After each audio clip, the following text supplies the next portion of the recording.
الحمد لله والصلاة والسلام على رسول الله وعلى آله وصحبه ومن تبعهم بإحسان إلى يوم الدين أما بعد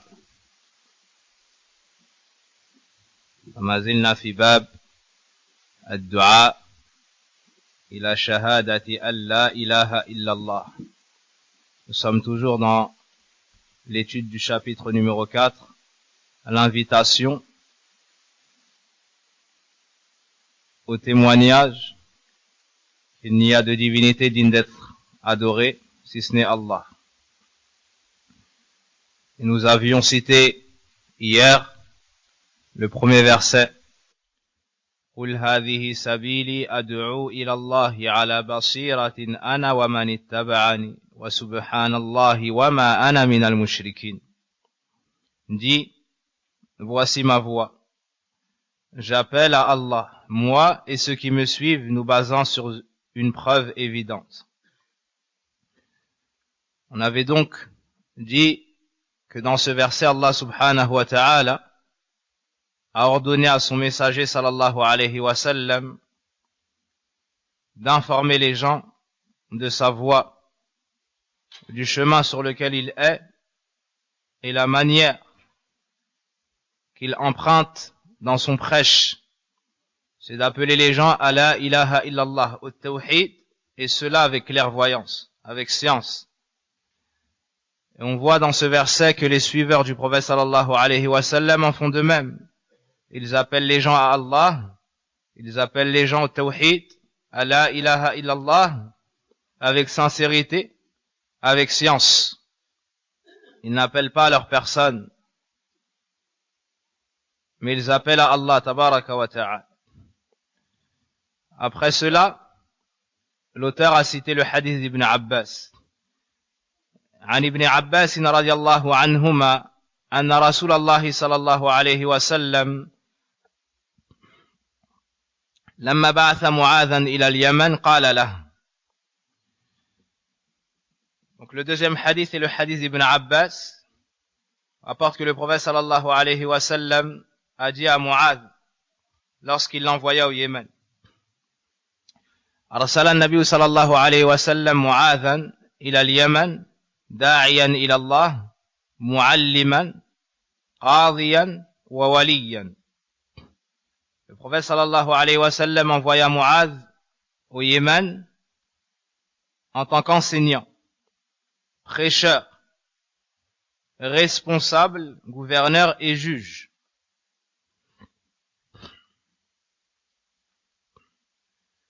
Il a envoyé avec lui Aba Moussa al-Ash'ari. Il a envoyé avec lui Aba Moussa al-Ash'ari. Mu'adh, radiyallahu anhu, a été envoyé à Sana'a et Abu Moussa à Adan. Et cela a été durant le mois de Rabi'in al-Awwal, en l'an 10. En l'an 10, après Al-Hijra. Les savants ont divergé quant à son retour à Al-Médine. Mais il n'y a pas de divergence sur le fait que lorsqu'il est revenu, le prophète sallallahu alayhi wa sallam était décédé.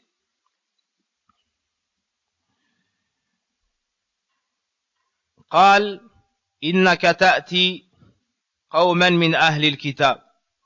أهل الكتاب هم اليهود والنصارى. Le prophète sallallahu alayhi wa sallam lui a dit: tu vas te rendre chez un peuple qui font partie des gens du livre. Ce qu'on appelle les gens du livre, ce sont ceux qui ont reçu le livre avant nous, donc les juifs et les chrétiens. ومن هنا بيانية. قال له هذا مرشدا وهذا يعني أرشده وبين له حال المدعوين ليستعد ويتصلح بالعلم. Le prophète sallallahu alayhi wa sallam l'a informé de cela afin qu'ils sachent dialoguer avec eux, en prenant ses provisions, en s'apprêtant à avoir des ambiguïtés auxquelles il devra répondre.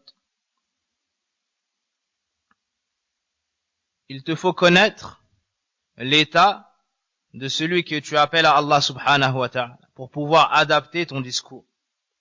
Puis le prophète sallallahu alayhi wa sallam lui a dit فَلْيَكُنْ أَوَّلَ مَا تَدْعُوهُمْ إِلَيْهِ شَهَادَةُ أَنْ لَا إِلَهَ إِلَّا اللَّهِ وَفِي رِوَايَةٍ إِلَى يُوَحِّدُ اللَّهِ.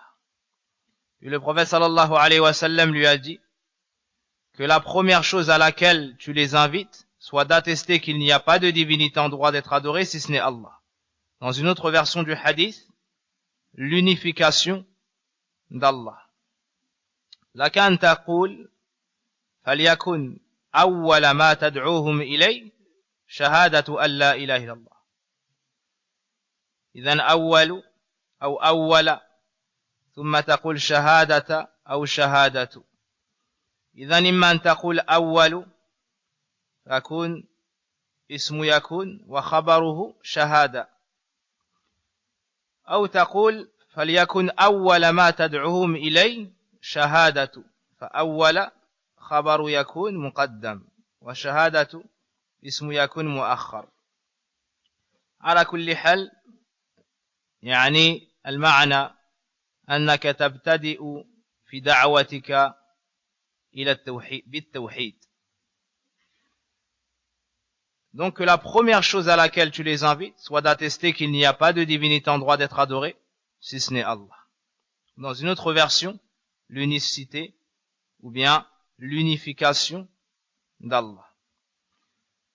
يقول شيخ صالح السندي أحد أهل العلم بالمدينة بحثت في الصحيحين فلم أقف إلى رواية بلفظ ما ذكر المؤلف هنا. Donc ce qu'a cité ici l'auteur, ce hadith, est dans le recueil de l'imam al-Bukhari, dans le recueil de l'imam Muslim. Néanmoins, la version qu'il a citée ici, un des savants a dit qu'il ne l'a pas trouvée exactement comme cela. Donc peut-être que l'auteur l'a cité selon le sens rapproché. ونجد في الصحيحين فليكن أول ما تدعوهم إليه أن يوحدوا الله، وفي رواية فليكن أول ما تدعوهم إليه عبادة الله، وفي رواية فادعوهم إلى شهادة أن لا إله إلا الله وأني رسول الله، وفي رواية فادعوهم إلى شهادة أن لا إله إلا الله وأن محمد رسول الله. فاختلاف هذه الألفاظ تدل على أن السلف والصحابة كانوا يعبرون بما يدل على المعنى. فالشهادة تعني التوحيد، والتوحيد يعني عبادة الله وحده. هذا فهم السلف. Et avec ces différentes versions, on comprend que les compagnons et les pieux prédécesseurs comprenaient tous que le tawhid, ou bien que shahada, c'était le tawhid. Et que tawhid, c'était adorer Allah Azza wa Jal uniquement, et cela d'un culte sincère. Puis le prophète sallallahu alayhi wa sallam a dit à Mu'adh, فَإِنْهُمْ أَطَاعُوكَ لِذَلِكَ وفي رواية فإنهم أطاعوا لك في ذلك، أي بمعنى الانقياد. فلا بد من التلفظ بالشهادة معتقدا معناها. فمن لم يتلفظ بالشهادة ليس بمسلم بإجماع أهل العلم. من قدر على التلفظ بالشهادة ولم يتلفظ بها ليس بمسلم بإجماع أهل العلم. Donc la première chose, c'est d'inviter les gens au tawhid, à dire la ilaha illallah Muhammadur Rasulullah. Et la personne, tant qu'elle n'a pas prononcé cela, ne sera pas musulmane. La personne qui a la capacité, donc elle n'est pas muette, de prononcer le témoignage, tant qu'elle ne l'a pas prononcé, elle n'est pas musulmane. Donc tu n'invites pas les gens à faire la prière avant l'attestation de foi, ni le jeûne avant l'attestation de foi, comme on peut le trouver. On trouve des gens qui commencent par la prière ou autre. Non, ils doivent commencer par le témoignage. S'ils reconnaissent cela, acceptent cela, ensuite, on leur ordonne la prière. Donc, s'ils t'obéissent dans cela, donc acceptent le tawhid, prononcent cette parole, reconnaissent le sens de cette parole, alors informe-les qu'Allah leur a imposé 5 prières chaque jour et chaque nuit. فإنهم أطاعوك لذلك فأعلمهم أن الله افترض عليهم 5 صلوات في كل يوم وليلة. هنا بين النبي صلى الله عليه وسلم مسلك الدعوة والتدريج في الدعوة والبدء بالأهم فالأهم. Ici le prophète sallallahu alayhi wa sallam éduque Mu'adh et lui enseigne le chemin emprunté dans le prêche. Le chemin à emprunter dans le prêche, c'est le fait de commencer par être tawhid. Que les gens renient le droit à l'adoration pour tout autre qu'Allah. Puis reconnaissent que le seul qui mérite l'adoration, c'est Allah.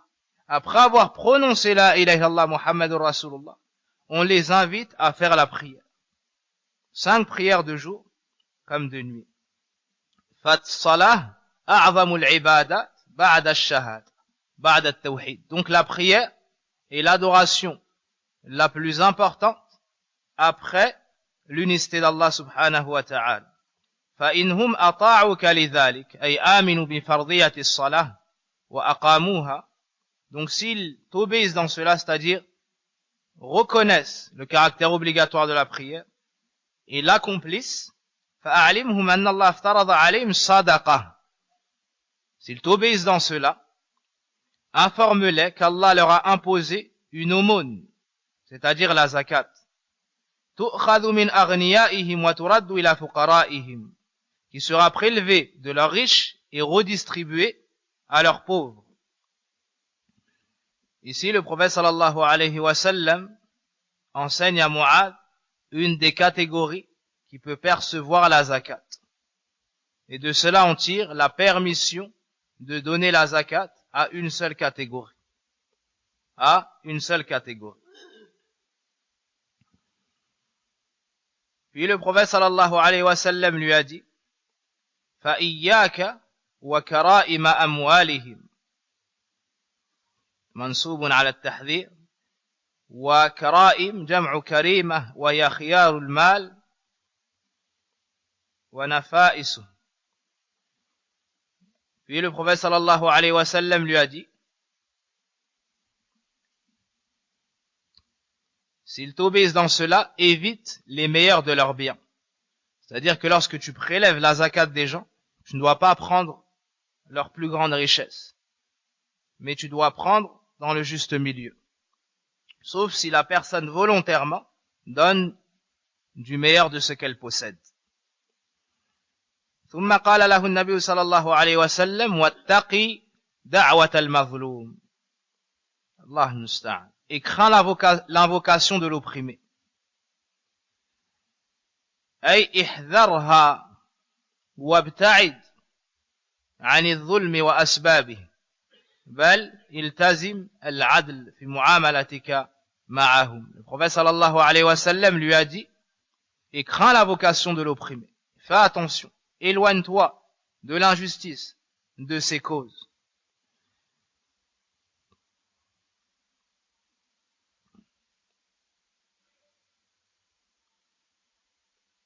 واتق دعوة المظلوم فإنه ليس بينها وبين الله حجاب أخرجه. Et le prophète sallallahu alayhi wa sallam a dit, donc, et crains l'invocation de l'opprimé, car il n'y a pas de voile entre elle et Allah. C'est-à-dire, cette invocation monte chez Allah et Allah l'accepte. Même si la personne est injuste. Même si la personne est injuste. Si tu l'opprimes et qu'elle fait dua contre toi, Allah subhanahu wa ta'ala l'accepte. أخرجه أي البخاري ومسلم في صحيحيهما. Donc ce hadith est rapporté par l'imam Muslim, afwan par l'imam Bukhari et l'imam Muslim dans leur recueil authentique. هنا رسم النبي صلى الله عليه وسلم لمعاذ الخطة التي يسير عليها في دعوته وبين له حال المدعوين يستعد للمناظرة ورد الشبهات وبين له الأهم فالأهم أو المهمات في الدعوة إلى الله سبحانه وتعالى فلنبدأ بإصلاح العقيدة. Donc ici le prophète sallallahu alayhi wa sallam a enseigné à Mu'adh le chemin à emprunter dans le prêche, dans l'invitation des gens à l'islam. Il l'a également informé de l'état des gens chez qui il va se rendre, afin qu'il se prépare à adapter son dialogue et qu'il sache réfuter toute ambiguïté. Il lui a aussi expliqué qu'il lui fallait commencer du plus important vers l'important. Et la chose la plus importante est la purification de la croyance, la connaissance d'Allah tabaraka wa ta'ala, la connaissance du plus grand bienfait qu'on puisse avoir, at-tawhid. Puis la salat, puis la zakat. Il l'a mis en garde contre l'injustice. Munasabatul hadith lil bab أن أول ما يدعى إليه الناس التوحيد ولا إله إلا الله وأن النبي صلى الله عليه وسلم كان يرسل الدعاة إلى الله سبحانه وتعالى لأجل ذلك. L'auteur a cité ce hadith sous ce chapitre car dans celui-ci il y a l'appel et l'invitation des gens à la ilaha illallah au tawhid. Et on voit que le prophète sallallahu alayhi wa sallam envoyait des gens pour aller appeler les gens, ou pour aller appeler les peuples à la ilaha illallah wa tawhid à l'islam. Ma yustafad min al-hadith, mashru'iyyatu irsal ad-du'ati ila Allah. De ce hadith, on tire qu'il est permis d'envoyer des gens compétents pour aller appeler les gens à Allah subhanahu wa ta'ala. Et Mu'adh a reçu les éloges du prophète sallallahu alayhi wa sallam. Et il faisait partie des gens de science. Le prophète sallallahu alayhi wa sallam dit a'lamun nas fil halal wal haram Mu'adh. La personne la plus savante dans le fiqh, c'est Mu'adh. Et c'est connu que Mu'adh faisait partie des gens de science chez les compagnons. Shahadatu an la ilaha illallah awwalul wajibat. La plus grande des obligations, c'est le témoignage. Et c'est la première chose à laquelle nous devons appeler les gens.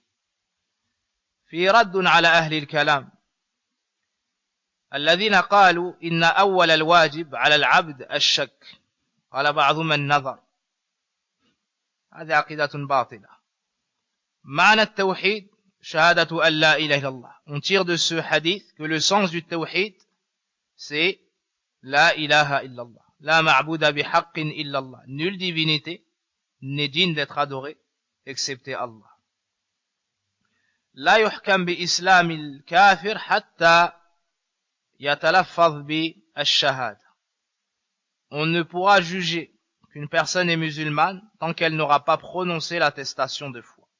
C'est-à-dire on ne pourra pas juger d'une personne qui est à la base mécréante de son islam tant qu'elle n'aura pas prononcé l'attestation de foi.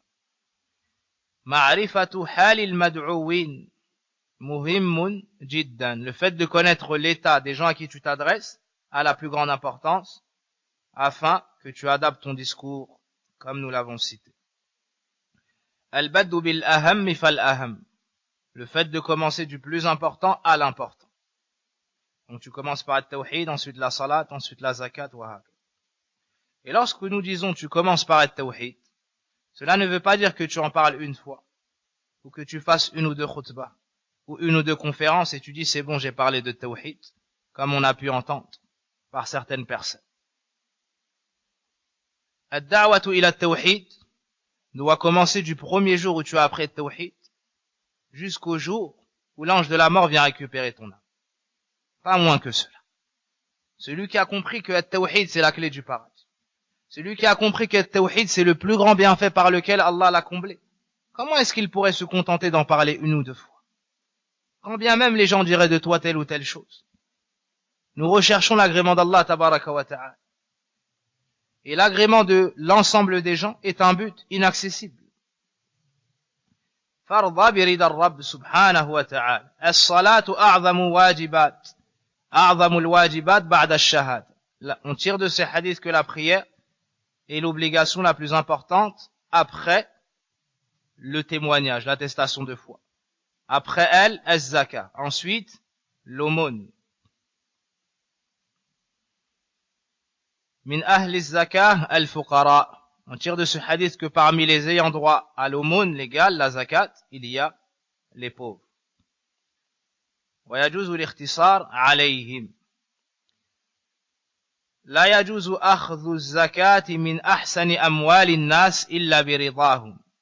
L'interdiction de prendre des meilleures richesses des gens lorsqu'on prélève la zakat, sauf s'ils agréent cela. التحذير من الظلم وأن دعوة المظلوم مستجابة. La mise en garde contre l'injustice et le fait que son invocation soit acceptée chez Allah. ولو كان عاصيا, même si celui qui invoque est un pécheur. Certaines personnes, parmi les gens de l'innovation, ont voulu utiliser ce hadith pour rendre légitime le fait qu'ils envoient des ignorants faire da'wah. Ils disent ici, le prophète sallallahu alayhi wa sallam a envoyé Mu'adh pour faire da'wah. Alors nous, on envoie un tel et un tel et un tel et un tel. Est-ce que le prophète sallallahu alayhi wa sallam a choisi n'importe qui? Non.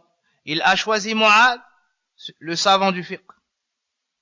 Il envoie également Abu Moussa, de qui il aimait écouter le Coran.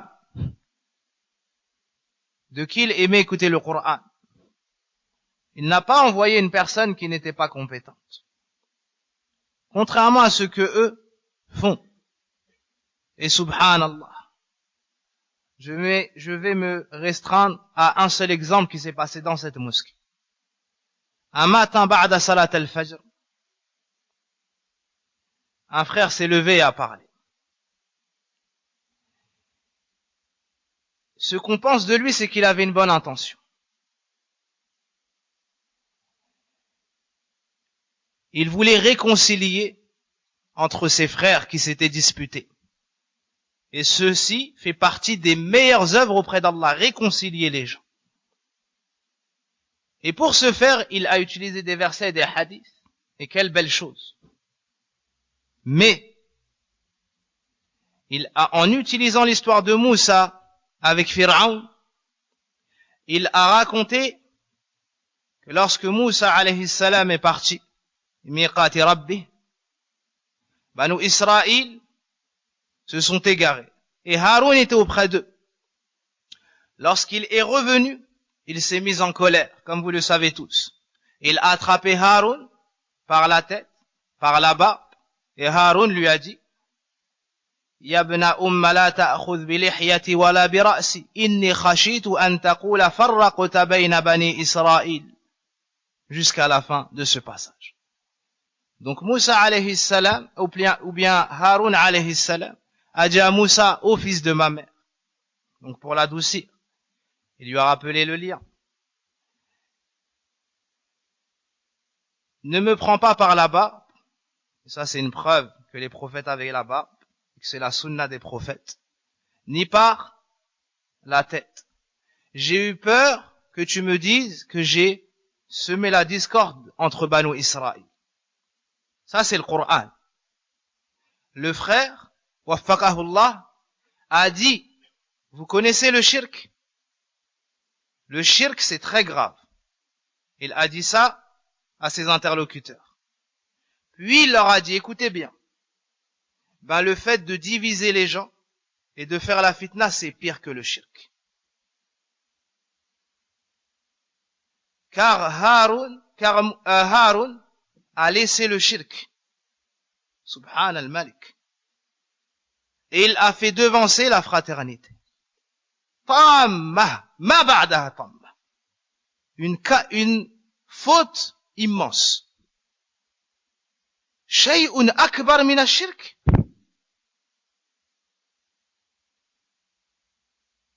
فسبحان الله الذي ما يعرف ما يدعو. C'est une faute gravissime que de dire qu'une fitna entre frères est pire que le polythéisme. Subhanallah. Allah Azza wa Jalla dans le Coran nous dit إنه من يشرك بالله فقد حرم الله عليه الجنة ومأواه النار وما للظالمين من أنصار. Et le prophète sallallahu alayhi wa sallam nous dit من مات وهو يدعو لله ندا دخل النار. Le shirk c'est le pire péché, le seul qu'Allah ne pardonne pas. Celui qui meurt sur le shirk, il rentre en enfer éternellement et n'en sort jamais. Et le frère dit que une fitna entre deux frères est pire que le shirk. Pourquoi? Par ignorance. Quelle était l'intention? Le bien qu'on pense de lui, c'est de dire qu'il voulait les réconcilier, leur montrer la gravité de la discorde et l'importance de la fraternité. Mais regardez l'ignorance, où est-ce que ça fait tomber les gens? Donc, subhanallah, la bonne intention ne suffit pas. La bonne intention ne suffit pas. Wala hawla wala quwwata illa billah.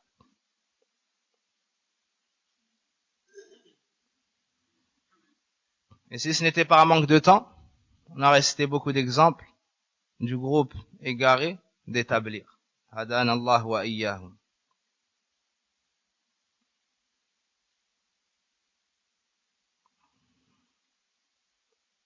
ومما نستفيد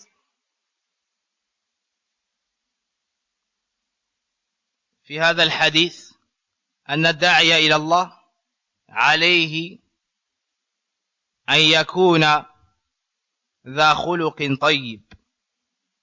Le prêcheur doit avoir un bon comportement. Car lorsque le prophète sallallahu alayhi wa sallam a dit à Mu'adh ici, fais attention à l'injustice. Car en étant injuste, en ayant un mauvais comportement, tu peux éloigner les gens de la vérité que tu portes. Ça ne suffit pas d'être sur la vérité. Tu dois pouvoir appeler les gens à cette vérité, inviter les gens à cette vérité. Ils doivent avoir envie de venir vers cette vérité.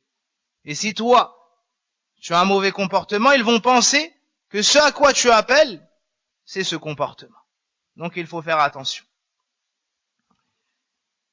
في هذا الحديث نلاحظ أن النبي صلى الله عليه وسلم اختصر على 3 أركان من أركان الإسلام. ذكر الشهادة الصلاة والزكاة. فلماذا لم يذكر الصوم والحج? On remarque que dans ce hadith, le prophète sallallahu alayhi wa sallam s'est limité à citer les 3 premiers piliers de l'islam. Mais il n'a pas cité le jeûne et le pèlerinage. Également, ماذا؟ نعم.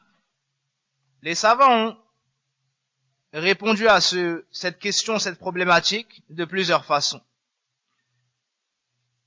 Et une des paroles les plus fortes est de dire اختصر النبي صلى الله عليه وسلم على هذه الثلاثة لأنها أعظم الواجبات وأصولها العظيمة الظاهرة. Le prophète sallallahu alayhi wa sallam s'est restreint à ces 3 premiers piliers, car ce sont les plus grandes obligations et les bases apparentes, les plus grandes bases de l'islam apparentes. وَمَنْ أَذْعَنَ لَهَا سَيُذْعِنُ لِغَيْرِهَا غَالِبًا. Donc celui qui accepte ces 3 premiers piliers, qui sont les plus grands, les plus lourds, en général, il acceptera les autres. الشهادة التوحيد وترك العبادة لغير الله أمر شاق على نفوس المشركين وإذا ذكر الله وحده اشمأزت قلوب الذين لا يؤمنون بالآخرة وقال الله إنهم كانوا إذا قيل لهم لا إله إلا الله يستكبرون. أما الصلاة تتكرر 5 مرات في اليوم والليلة وإنها لكبيرة إلا على الخاشعين والزكاة ثقيلة لأن المال محبوب إلى نفوس ابن آدم. Donc le tawhid, c'est lourd pour les gens qui ont grandi dans le polythéisme et qui sont habitués à vouer le culte à plusieurs divinités. La prière se répète 5 fois par jour. Il faut être endurant, constant. Et l'aumône, c'est le prélèvement des biens. Et l'homme est accroché à son argent.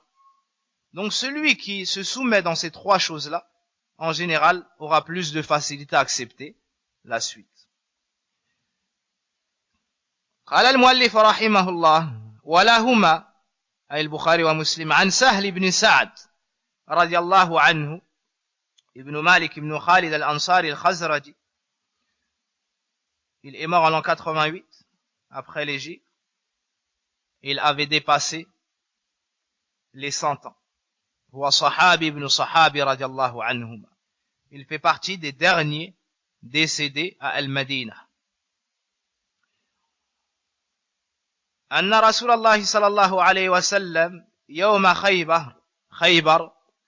Donc Sahl ibn Sa'd رضي الله عنه nous dit, d'abord Al-Bukhari et Muslim rapportent aussi d'après Sahl ibn Sa'd radiallahu anhuma que le prophète sallallahu alayhi wa sallam a dit le jour de la bataille de Khaybar. La bataille de Khaybar a eu lieu en l'an 7 de l'Hégire. لأعطين الراية غدا جملة مؤكدة ب3 مؤكدات. القسم المقدر أي والله لأعطين الراية واللام والنون. لأعطين الراية العلم وهو ما يتخذه الأمير أو أمير الجيش للعلامة على مكانه. Donc le prophète sallallahu alayhi wa sallam a dit le jour de la bataille de Khaybar, je donnerai demain l'étendard. رجلا يحب الله ورسوله ويحبه الله ورسوله. Je donnerai demain l'étendard à un homme qui aime Allah et son message. Et qui est aimé par Allah et son message. في إثبات صفة المحبة لله سبحانه وتعالى صفة فعلية. فالله يحب والمحبة نثبتها من الجانبين. فالله يحب ويحب خلافا للمعطلة من المعتزلة والجهمية وغيرهما الذين قالوا المراد بالمحبة الثواب أو إرادة الثواب والإنعام. De cela, on tire que parmi les attributs d'Allah subhanahu wa ta'ala, l'amour. Donc Allah aime certaines choses, aime certaines personnes, aime certaines actions. يفتح الله على يديه. Le prophète sallallahu alayhi wa sallam nous dit qu'il donnera donc l'étendard à une personne qui a une qualité immense et qui a été comblée d'un bienfait immense, lequel on atteste qu'il aime Allah et son message et qu'il est aimé par Allah et son message. C'est par cet homme qu'Allah nous donnera la victoire. هذا إخبار على وجه البشارة. Le prophète sallallahu alayhi wa sallam donne une information, mais ici c'est pour annoncer la bonne nouvelle de la victoire. البشارة بحصول الفتح. وفي هذا أن محبة الله سبحانه وتعالى ورسوله من أقوى أسباب النصرة. سبحان الله. On tire de ce hadith que parmi les plus grandes causes du secours, l'amour d'Allah et de son messager, sallallahu alayhi wa sallam. Al-mahabbatu sadiqa, l'amour véridique, l'amour qui fait que tu remplis tes obligations, délaisses les interdits, l'amour qui fait que tu suis le prophète sallallahu alayhi wa sallam. Pas les prétentions. فبات الناس البيتوتة هي المكث في الليل سواء كان للنوم أو لم يكن. lorsque les compagnons, radiallahu anhum, ont entendu cela, ils ont passé la nuit à discuter. Yadukuna, ils ont passé la nuit à discuter. Yadukuna laylatahum ayyuhum yu'taha. Donc ils ont passé leur nuit, ou la nuit, à discuter de celui d'entre eux qui va recevoir l'étendard.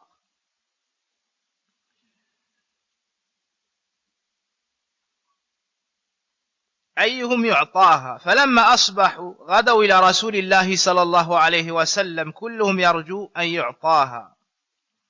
Au matin, le lendemain matin, ils sont tous partis voir le prophète sallallahu alayhi wa sallam, chacun d'entre eux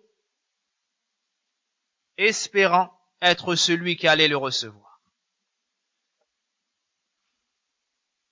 Donc très tôt le matin, ils se sont dirigés vers le prophète sallallahu alayhi wa sallam, et chacun d'entre les compagnons espérait être celui que le prophète sallallahu alayhi wa sallam allait appeler pour lui remettre l'étendard. ظلوا ليلا يتحدثون من دون نوم لعظم هذا الفضل. Ils ont passé toute la nuit sans dormir, la veille de la bataille, car cette annonce, ou bien car cette information les a occupés. Cette bonne nouvelle les a occupés. De quelle nouvelle je vous parle? Je vous parle pas de l'ouverture de Khaybar, mais d'avoir été le bien-aimé d'Allah et le bien-aimé du prophète sallallahu alayhi wa sallam. Wa fi hadha hirsu as-sahabati ala al-khayr. Et dans cela on voit la motivation des compagnons pour avoir les meilleurs degrés et obtenir le bien. كأن هذه البشارة شغلتهم عن بشارة الفتح. C'est comme si cette information, c'est-à-dire qu'il y a un homme qu'Allah aime, que son messager aime, et cette personne aime Allah, aime son messager, cette information les a distraits de la bonne nouvelle de l'ouverture de Khaybar. Ils ne pensaient qu'à cela. Lequel d'entre nous va recevoir l'étendard? Lequel d'entre nous est aimé auprès d'Allah subhanahu wa ta'ala? C'est une chose immense, subhanallah. Lequel d'entre nous est le bien-aimé du prophète sallallahu alayhi wa sallam? Et de qui est-ce qu'on a attesté qu'il a un amour véridique pour Allah, un amour véridique pour le prophète sallallahu alayhi wa sallam? حتى قال عمر رضي الله عنه فما حرصت على الإمارة إلا يومئذ. Au point où Omar ibn al-Khattab a dit, je n'ai jamais été en quête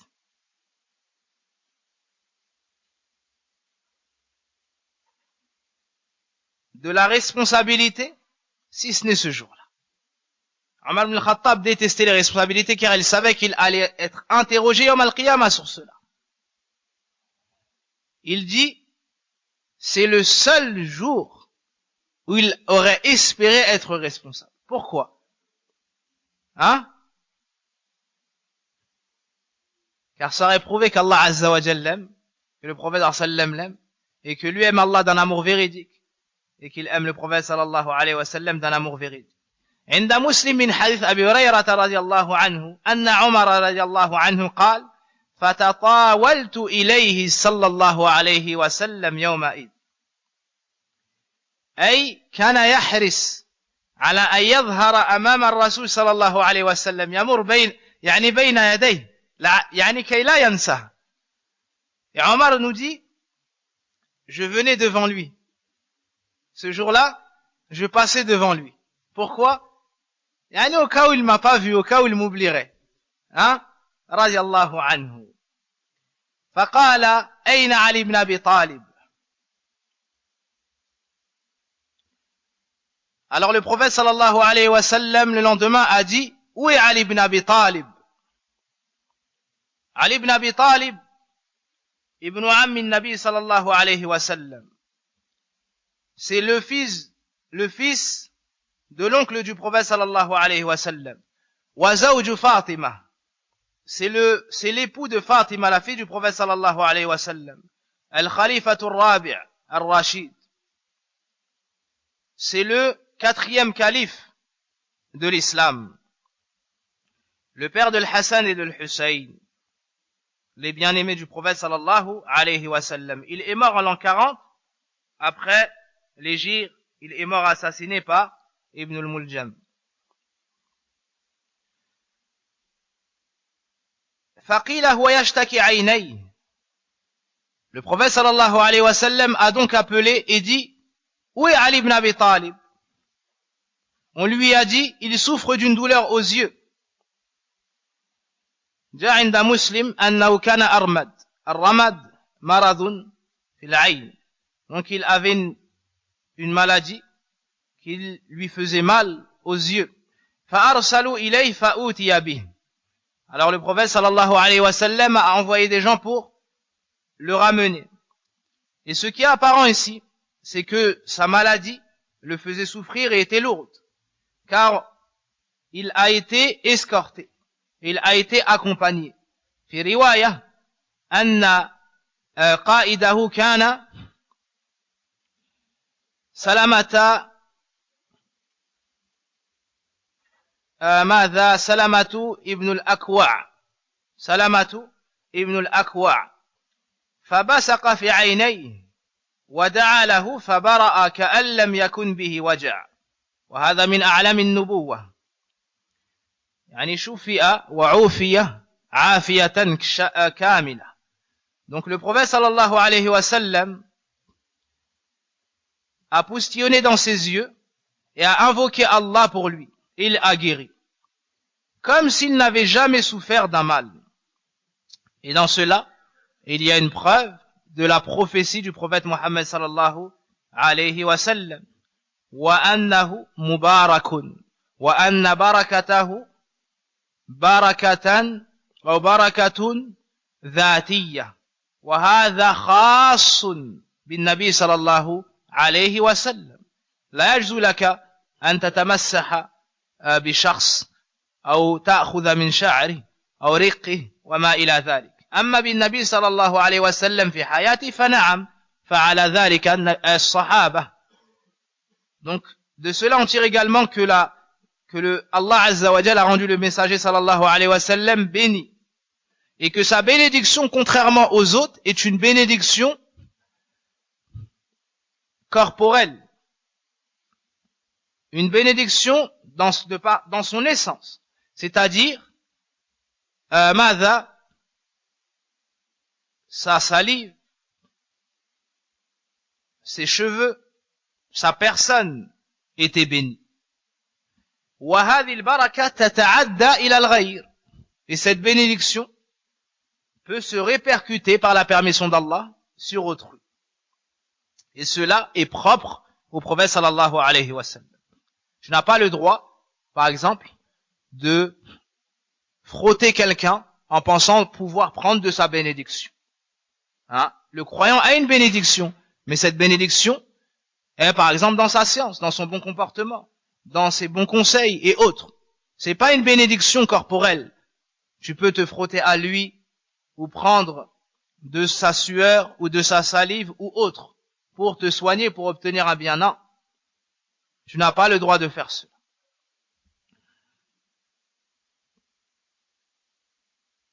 Et Ali ibn Abi Talib a guéri par la permission d'Allah subhanahu wa ta'ala. Et dans cela, il y a une preuve par ce signe qu'Allah Azza wa Jalla a donné au messager, que c'est véritablement le messager d'Allah sallallahu alayhi wa sallam. فأعطاه الراية. Il lui a donc donné l'étendard. L'étendard, c'est ce que vous connaissez. Et on le donne aux responsables de l'armée, ou bien ce dernier le donne à un de ses soldats, afin qu'on sache où il se trouve et que les gens se mettent autour de lui. فقال. Ensuite, le prophète sallallahu alayhi wa sallam lui a dit: انفذ على رسلك حتى تنزل بساحتهم ثم ادعوهم إلى الإسلام. هذا هو الشاهد. ثم ادعوهم إلى الإسلام. Donc le prophète sallallahu alayhi wa sallam lui a dit: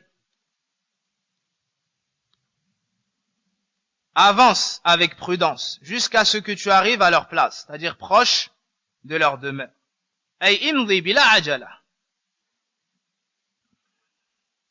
لأن المقام خطير والقوم أهل غدر حتى تنزل بساحتهم أي ما يقارب أماكنهم. جاءت في رواية أن علي رضي الله عنه قال أقاتلهم على أن يكونوا مثلنا؟ فقال له النبي صلى الله عليه وسلم انفذ على رسلك الحديث ثم ادعوهم إلى الإسلام puis invite-les à l'islam. الدعوة إلى الإسلام دعوة إلى الشهادة دعوة إلى لا إله إلا الله وأن محمد رسول الله لأن أعظم أركانه وأخبرهم بما يجب عليهم من حق الله تعالى فيه. Puis le prophète sallallahu alayhi wa sallam lui a dit et informe-les de ce qui les incombe concernant le droit d'Allah, et afin qu'ils entrent dans l'islam avec clairvoyance et sachent ce qu'il faut faire, la salat, la zakat et autres. في رواية عند مسلم عن أبي هريرة رضي الله عنه قال النبي صلى الله عليه وسلم لعلي رضي الله عنه امضي ولا تلتفت حتى يفتح الله عليك. امضي ولا تلتفت حتى يفتح الله عليك. قال أبو هريرة فمشى علي رضي الله عنه شيئا ثم وقف وصرخ ولم يلتفت ثم وقف وصرخ يعني نادى النبي صلى الله عليه وسلم ولم يلتفت يا رسول الله على ماذا أقاتل؟ لاحظوا الدقة في الاتباع. Abu Huraira قال ولم يلتفت. Dans une version du hadith, le prophète sallallahu alayhi wa sallam a dit à Ali ibn Abi Talib, donc rends-toi dans ce peuple, avance et ne te retourne pas jusqu'à ce qu'Allah t'ouvre Khaybar. Abu Huraira raconte le hadith et dit que Ali ibn Abi Talib a avancé. Ensuite, il s'est arrêté. Et il ne s'est pas retourné. Il a crié et le prophète sallam était derrière lui. Il lui a dit, Ya Rasulallah, je les combats sur quelle cause? Et là, il lui a dit, appelle-les à la ilaha illallah jusqu'à la fin du hadith. C'est l'heure? Si c'est l'heure, vas-y. Pas de problème.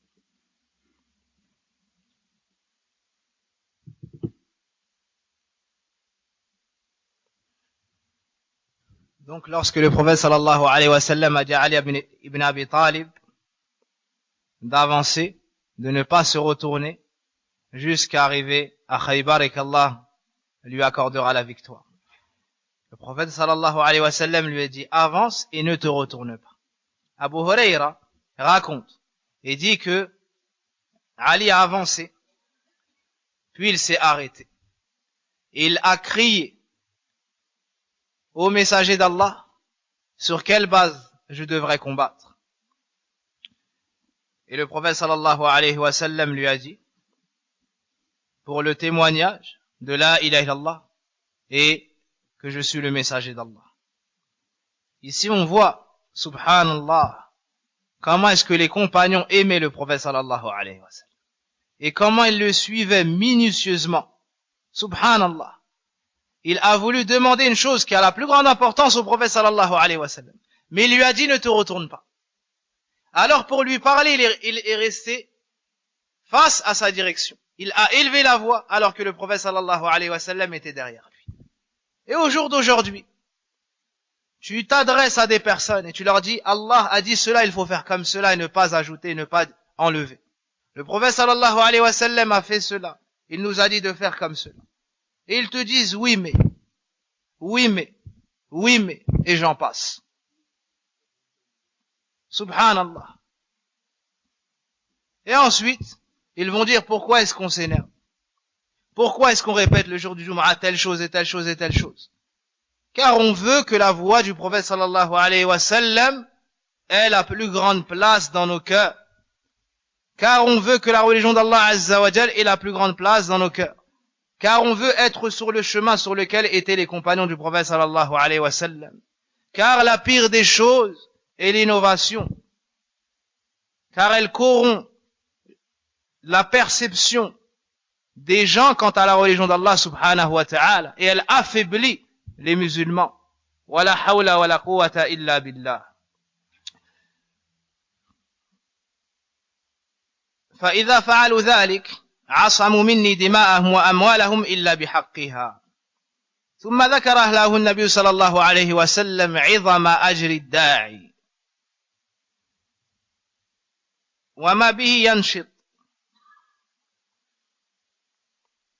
Puis le prophète sallallahu alayhi wa sallam lui a cité la grande récompense qu'Allah accorde aux prêcheurs, afin de le motiver encore plus. فوالله لأن يهدي الله بك رجلا واحدا خير لك من حمر النعم. الله أكبر. فوالله لأن يهدي الله بك، ولم يقل والله لأن تهدي، لأن الهداية هداية التوفيق بيد الله وحده لا شريك له. إنك لا تهدي من أحببت ولكن الله يهدي من يشاء. Ici, le prophète sallallahu alayhi wa sallam a juré par Allah, en lui disant, je jure par Allah, si Allah guide par toi un seul homme, donc à l'islam, cela vaut mieux pour toi que les chamelles rouges. Ici, le prophète sallallahu alayhi wa sallam lui a pas dit si tu guides, mais lui a dit si par ta cause Allah guide une personne. Car la guider des cœurs, le fait de permettre aux gens d'entrer dans l'islam, c'est pas par ta force, pas par ton éloquence, pas par ta science, mais tu ne restes qu'une cause. Et c'est Allah qui guide les cœurs, c'est Allah qui choisit d'honorer son serviteur par l'islam. Et l'homme, lui, est une cause, il doit faire des efforts pour appeler les gens à Allah. Il lui a dit, cela sera meilleur pour toi que les chamelles rousses. Al-ibil, yani humr, yani al-humra, que les chamelles rousses, car c'était la richesse la plus prisée des Arabes. كانت أنفس أموال العرب.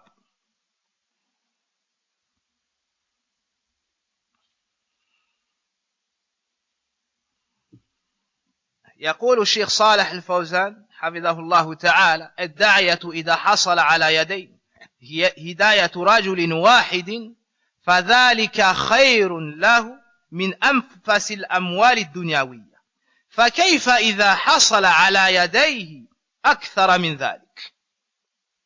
Cheikh Salah al-Fawzan dit, le prêcheur, celui qui appelle les gens à Allah, si par sa cause une seule personne est guidée, c'est meilleur pour lui que toutes les richesses de ce bas monde, que les plus grandes richesses de ce bas monde. Que dire alors s'il guide plusieurs personnes? Donc ici on nous encourage à porter le message de l'islam autant que possible et à inviter les gens à l'islam autant que possible. Et cela, les grandes récompenses ne sont pas réservées que à ceux qui ne sont pas musulmans si tu les fais entrer dans l'islam par la permission d'Allah. Mais même si tu guides un musulman à la droiture, à la sunna et autres, tu as une grande récompense. Ad-dalu ila al-khayr kafa'il. Le prophète sallallahu alayhi wa sallam dit celui qui montrera le bon chemin aura les mêmes récompenses que celui qui l'aura suivi. فتح الله عليهم خيبر على يدي علي ثم توالى بعد ذلك الفتوحات. Allah Azza wa Jalla a donc ouvert la ville de Khaybar, ou une partie de Khaybar, par la cause de Ali ibn Abi Talib, et ensuite les expéditions ont suivi. صالحهم النبي صلى الله عليه وسلم على أن يكونوا عمالا له في الزراعة ولهم شطر مما يخرج من أهل الأرض. Au final, le prophète sallallahu alayhi wa sallam a donc pris Khaybar et s'est entendu avec eux pour qu'ils cultivent les terres et partagent en deux madha, ce qui sortira de la terre. L'auteur a donc cité ce hadith, car ici, on voit comment le prêcheur doit madha, appeler les gens, en commençant par at-tawhid. Et on finit en disant ma yustafadu min al-hadith, ce qu'on peut tirer de ce hadith, Fadilatu Ali ibn Abi Talib, le mérite de Ali ibn Abi Talib. Certains parmi les savants ont dit, c'est un de ses mérites les plus authentiques qui ont été affirmés. Le fait qu'il aime Allah et son messager, et qu'Allah l'aime ainsi que son messager. On tire de ce hadith l'affirmation de l'attribut de l'amour pour Allah, qu'Allah aime et qu'il est aimé. La motivation des compagnons quant à l'acquisition des meilleurs degrés et la concurrence dans les bonnes actions. L'obligation d'inviter les gens à l'islam. Le mérite de la prédication et la grande récompense qu'Allah a préparée pour ces gens-là, qu'ils soient des femmes ou des hommes, qu'ils soient des hommes ou des femmes. Dans ce hadith, il y a des signes que le prophète est le messager d'Allah réellement, car il a informé de l'ouverture de Khaybar avant que cela n'ait lieu. Et deuxièmement, lorsqu'il a invoqué pour Ali et a craché dans ses yeux, il s'est vu guéri par la permission d'Allah. La foi au destin, car Ali ibn Abi Talib était malade, et tout le monde a voulu avoir l'étendard, et c'est tombé sur Ali ibn Abi Talib, alors que lui n'a pas demandé cela. On voit le mérite des compagnons. Ils ont passé toute la nuit à discuter pour savoir lequel d'entre eux allait recevoir l'étendard et recevoir cette bonne nouvelle. Le fait de jurer lors de la fatwa, même si on ne le demande pas, pour appuyer les choses importantes. Car le prophète sallallahu alayhi wa sallam a juré avant de dire cette grande et bonne nouvelle. As'alullah subhanahu wa ta'ala bimannihi wa karamihi أن يغفر لنا ذنوبنا ويكفر عنا سيئاتنا ويتوفنا مع الأبرار. اللهم نسألك الهدى والتقى والعفاف والغنى. اللهم اشف مرضانا ومرضى المسلمين. اللهم اشف مرضانا ومرضى المسلمين. اللهم اشف أمهاتنا. اللهم اشف أمهاتنا. اللهم اشف أمهاتنا برحمتك يا أرحم الراحمين. واشف آباءنا وأزواجنا وأخواتنا وأبناءنا. سبحانك اللهم وبحمدك أشهد أن لا إله إلا أنت أستغفرك وأتوب إليك وصل اللهم وبارك على نبينا محمد وعلى آله وصحبه أجمعين.